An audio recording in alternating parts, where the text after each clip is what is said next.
Habari, karibu Carol's Kitchen, na leo nawaletea recipe simple jinsi ya kutengeneza carrot cake kwa muda mchache sana. Na kabla siendelea, msisahau kusubscribe na kulike account yangu. Mahitaji yangu itatakiwa niwe na mayai 3 size ya kati, na nimeweka mafuta ml 125 na sukari gram 200.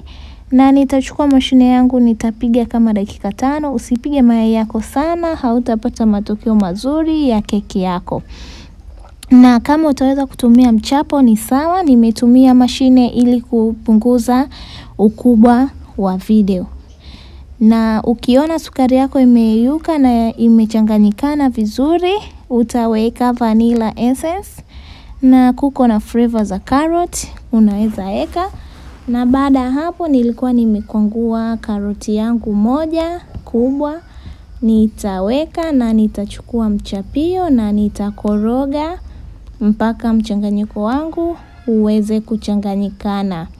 Na baada ya hapo nitachukua unga nimeweka gram 200 ambazo 250, na keki yangu haikuwa kubwa sana.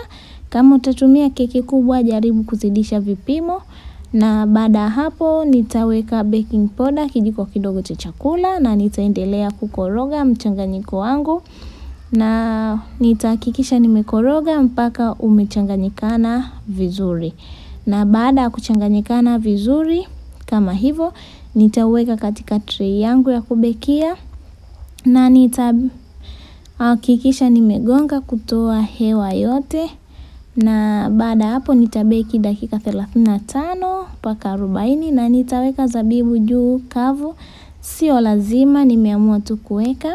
Na baada hapo keki yangu niliacha ipoe, na kama mnavyoiona ni laini sana na ni moisture sana. Baada hapo nitaikata tuangalie ndani imetokeaje.